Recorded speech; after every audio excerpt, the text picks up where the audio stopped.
Olá, seja bem-vindo ao NASP Ciência. Hoje nós vamos aprender juntos. O NASP Ciência é um espaço criado para você que quer ser um pesquisador e ainda não sabe por onde começar. Meu nome é Jéssica Frade, eu sou farmacêutica desde o ano de 2012, tenho mestrado na área de farmacologia pela Universidade de Campinas e estou em fase de conclusão do meu doutorado na área de imunohematologia também lá na Universidade de Campinas. Hoje eu quero conversar com você um pouquinho sobre a importância dos estudos em doenças autoimunes, mesmo que essas doenças sejam doenças mais raras.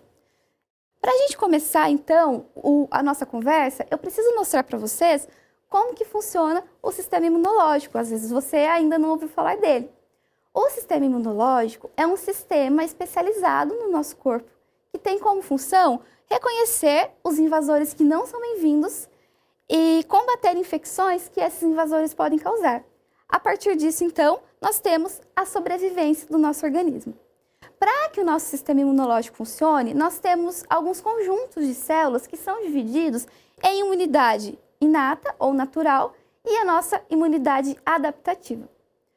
A imunidade inata, ela é formada por conjuntos de células que não são tão especializados, mas que nos defendem no primeiro momento que a gente tem um processo infeccioso. Então, por exemplo, quando a gente tem contato com algum tipo de micro-organismo que a gente espirra, é a nossa imunidade inata, a partir de barreiras mecânicas, tentando expulsar esse invasor. Além disso, nós temos algumas células que são responsáveis por se alimentar dos micro-organismos que entram no nosso organismo e quebrar em pequenos pedacinhos esse micro-organismo, de forma que, se necessário, esses pedacinhos eles sejam apresentados para as nossas células mais especializadas. Essas células especializadas são conhecidas também como linfócitos. E nós possuímos diferentes populações de linfócitos, como os linfócitos T e os linfócitos B, que são responsáveis pelo combate da doença através da produção de sinais inflamatórios, o desencadeamento de uma inflamação, e também pela produção dos nossos anticorpos.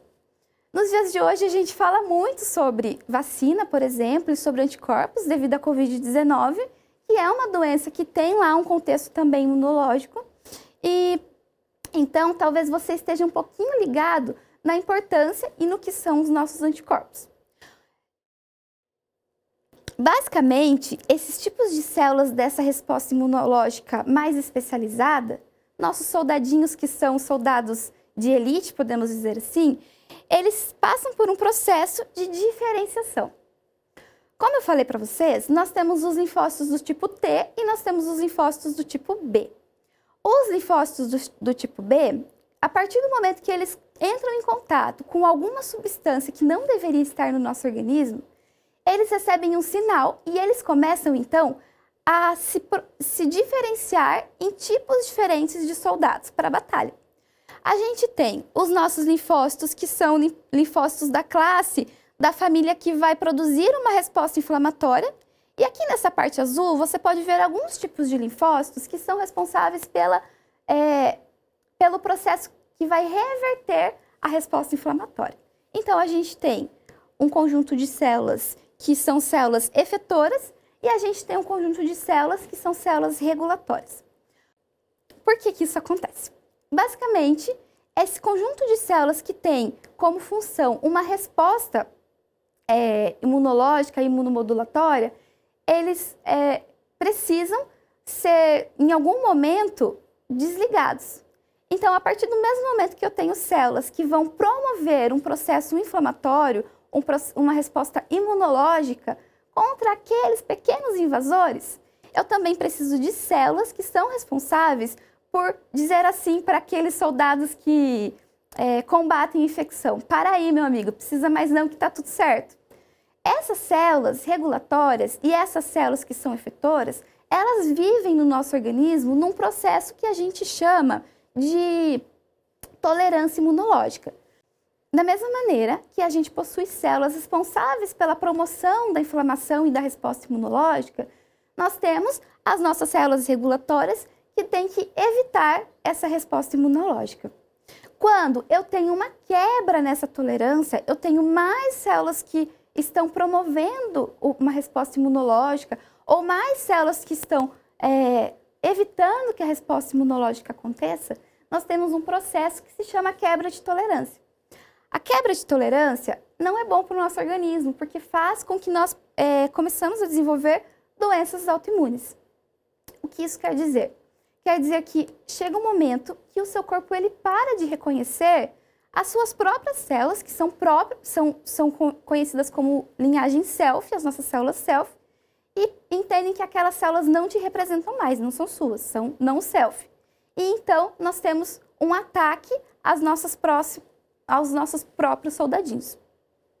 Quando a gente pensa em resposta autoimune, automaticamente parece um bicho de 7 cabeças. E existem mais de 100 doenças de caráter autoimune. Existem algumas que são mais comuns, como por exemplo o diabetes, o lúpus, que a gente conhece mais porque mais pessoas possuem essa doença. Outras doenças elas são muito raras, como por exemplo a síndrome de Scott-Aldrich, que é uma doença genética que causa defeitos em uma pequena proteína dentro das nossas células hematológicas e dificulta o combate à infecção. Além disso, nós temos, por exemplo, a hemofilia, que é uma doença que provavelmente você já aprendeu lá no ensino médio, quando você estava estudando biologia, estudando ciências, que é uma doença conhecida como doença da realeza. Para contextualizar, se você não lembra, a Rainha Vitória, lá no Reino Unido, ela tinha uma mutação e ela começou a transmitir a hemofilia para seus filhos homens. Seus filhos homens casavam com outros membros da realeza que também acabavam adquirindo a doença. O que é essa doença, afinal de contas? A hemofilia congênita, ela é uma doença causada pela deficiência nos fatores da nossa coagulação, o nosso fator 8 de coagulação. Então, quando a pessoa que tem hemofilia sofre um acidente, por exemplo, e tem qualquer tipo de dano tecidual que machuca o vaso sanguíneo, esse vaso ele não consegue formar aquela casquinha que a gente conhece e o sangramento ele não para. Então, só para revisar para vocês, a hemofilia congênita ela é causada por uma mutação que causa um defeito na produção do fator 8 da coagulação. Fora isso, a gente tem também um tipo de hemofilia que também acontece no fator 8 da coagulação, mas não é uma doença hereditária, ela não é herdada durante as nossas gerações. Essa doença a gente considera como uma doença 100% autoimune e ela se caracteriza pela produção de anticorpos contra o fator 8 da coagulação. Quando a gente fala de hemofilia A congênita, nós estamos falando de uma doença muito mais frequente na população. Mais ou menos 1 a cada 15 mil homens ele pode ter essa mutação e desenvolver a doença. E por se tratar de uma doença genética que existe no homem desde que ele nasce, essa doença ela se manifesta desde a infância. Então, ela é muito comum em crianças. Além disso, a gente tem hemofilia adquirida, que em contrapartida à hemofilia congênita, ela é uma doença muito mais rara, onde a gente tem um caso a cada 1 milhão. E quando a gente pensa na população idosa, que é a população mais frequente, que mais manifesta a doença, essa doença ela acontece a cada 15 casos por milhão. Além das características de idade, das características genéticas, a hemofilia também ela apresenta diferenças quando eu penso no padrão de sangramento de pacientes que são hemofílicos congênitos, onde esses sangramentos acontecem com muita frequência nas articulações, e hemofílicos que são adquiridos, que desenvolvem anticorpos contra o fator 8 ao longo da vida, a gente vê um padrão de sangramento nos tecidos subcutâneos e na pele, com muita frequência. Além disso, como eu falei para vocês, a hemofilia adquirida, ela é uma doença autoimune. Essa doença autoimune, ela acontece ao longo da vida por fatores que a maior parte do tempo nós não conseguimos compreender, nós não sabemos qual é a real causa dessa doença. Outros fatores responsáveis pelo aparecimento da doença incluem doenças autoimunes. Então, uma pessoa, por exemplo, com lúpus ou com artrite reumatoide pode desenvolver hemofilia adquirida, por mais que seja raro. Além disso, durante a gestação, essa doença pode aparecer. E durante neoplasias, principalmente neoplasias hematológicas, leucemias e outros tipos de câncer. Como eu falei para vocês, a idade é um fator muito importante nessa doença. E, mais ou menos, a gente tem uma média de idade de 74 anos, onde os sintomas começam a aparecer. Os pacientes hemofílicos, então, eles têm um padrão de sangramento em tecidos subcutâneos e a gente pode observar que a hemofilia adquirida, ela é uma doença muito, muito grave. O que acontece? Por que essa doença acontece apenas na idade? Quais são os mecanismos que estão sendo envolvidos nessa doença? Esses são questionamentos que ainda precisam ser melhor elucidados e melhor estudados. Uma das perguntas que a gente faz muito é: será que a gente está produzindo, esses pacientes eles produzem anticorpos contra o fator 8 da coagulação porque está acontecendo um processo de quebra na tolerância central ou na tolerância periférica? Por que esse estudo é importante? Basicamente, quando eu não tenho muito conhecimento sobre a doença, eu tenho dificuldade no processo de diagnóstico e eu tenho atrasos no tratamento e no desfecho favorável da doença. Então, quando eu estou lá pesquisando sobre a hemofilia adquirida e tentando entender os mecanismos por dentro da doença, lá dentro das células que são os nossos soldadinhos que, em teoria, deveriam estar funcionando, nosso maior objetivo é conseguir entender melhor uma maneira onde a gente tem um tratamento mais eficaz e consiga garantir maior qualidade de vida para as pessoas. Qual é a pergunta que essa pesquisa, que tem sido realizada e ainda não foi finalizada, tem tentado responder? Qual é o tipo de resposta imune que está sendo produzido pelos meus linfócitos T durante a hemofilia adquirida? Os resultados que foram encontrados até o momento, eles são muito promissores e nos ajudam a melhor compreender quais são os tipos de linfócitos efetores que estão aparecendo durante o desenvolvimento da minha doença. Para conseguir determinar qual é o tipo celular de linfócitos que está aparecendo na resposta imunológica dos pacientes que têm hemofilia adquirida, a gente usa uma técnica conhecida como citometria de fluxo, que é basicamente um aparelho que pega cada célula, uma por uma, passa por um laser e consegue separar essas células de acordo com o tamanho, com a granulosidade e quais são os anticorpos, quais são as proteínas que estão na membrana dessa célula, de acordo com o anticorpo que eu uso para fazer esse tipo de marcação. Então, esse estudo, ele utiliza mais ou menos uns 12 pacientes. São pacientes que fazem acompanhamento há um bom tempo, então é um estudo longitudinal, que ainda não foi finalizado. E a gente coleta desses pacientes um tipo de células que são as minhas células mononucleares. Meus linfócitos, por exemplo, estão dentro desse conjunto de células. Após a coleta dessas células mononucleares, a gente coloca essas células numa cultura in vitro, dá todo o alimento e todo o estímulo que ela precisa para sobreviver, como se ela estivesse dentro do nosso organismo mesmo, e leva essas células depois para o aparelho que se chama citômetro de fluxo, para tentar, então, melhor entender quais são os tipos celulares que eu tenho manifestado ali nessa doença.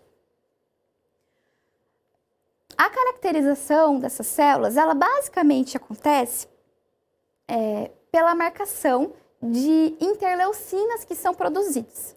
Para melhor ficar explicado, o que acontece? Lembra que eu falei para vocês que a gente tem os linfócitos efetores? Esses linfócitos podem ser do tipo TH1, TH2 ou TH17. Cada um desses linfócitos, ele tem uma função diferente no organismo, no processo de combate ou de promoção da doença. Como para eu produzir uma resposta inflamatória, para eu desenvolver uma doença, eu mando sinais para que o meu corpo entenda que alguma coisa está errado, são essas pequenas proteínas, essas pequenas partículas que são quantificadas e analisadas. Então, se eu tenho uma célula do tipo TH17, por exemplo, eu produzo interleucina 17, que é o que a gente dosou nos nossos pacientes, uma das interleucinas. A interleucina 17, nesses pacientes que apresentam uma quantidade muito grande de inibidor contra o fator 8, ela está aumentada, o que me diz que eu tenho uma resposta do tipo TH17, ou seja, linfócitos T auxiliares do tipo 17 estão presentes durante a doença. O que isso quer dizer, Jéssica? Isso quer dizer que eu tenho uma resposta imunológica de caráter pró-inflamatório, que em outras doenças, como por exemplo o lúpus, já está bem caracterizado o papel dessa citocina no desenvolvimento da autoimunidade. O tratamento para a hemofilia adquirida é um tratamento relativamente simples, é uma doença que pode ser tratada e, se for um tratamento eficiente, a doença ela regride, a gente tem remissão e a pessoa é curada. Algumas pessoas, raramente, elas não respondem a nenhum tipo de tratamento. Durante o nosso estudo, a gente tem observado que as pessoas que não respondem ao tratamento, elas possuem uma quantidade muito maior da interleucina tipo 4. Essa interleucina, ela é responsável por uma resposta do tipo TH2. O que isso quer dizer?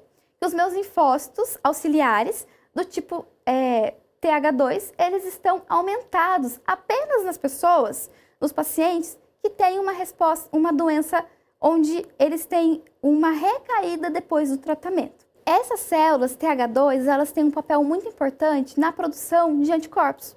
Como eu conversei com vocês agora há pouco, as doenças autoimunes, elas têm uma alta produção de anticorpos que não reconhecem as nossas próprias células.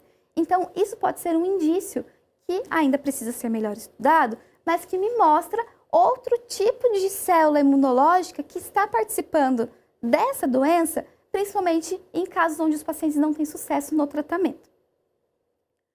Essa pesquisa trata-se de um estudo longitudinal que vem sendo realizado já há algum bom tempo e que tem como objetivo, através de entender melhor o que está acontecendo dentro da célula a nível molecular, nos ajudar na determinação de possíveis biomarcadores, que são pequenas moléculas que nós produzimos durante a doença e que podem ser utilizadas, então, para predizer a gravidade da doença. E também, esses dados podem nos ajudar a desenvolver estudos futuros que nos ajudem ao desenvolvimento de terapia, de fármacos, que possam ajudar para que os pacientes tenham maior qualidade de vida. Esse foi o NASP Ciência de hoje. Eu espero que você tenha curtido. E se você tem interesse em entender um pouquinho mais sobre os assuntos que a gente tem falado aqui e conhecer um pouquinho mais sobre o mundo científico, acesse o QR Code que está aparecendo aqui na tela. Você vai ser direcionado para o site NASP Ciência, onde tem muito conteúdo bacana preparado para você e tem uma infraestrutura disponível própria para que você consiga encontrar um orientador e que você consiga ser um cientista e desenvolver sua própria pesquisa. Um abraço e até a próxima!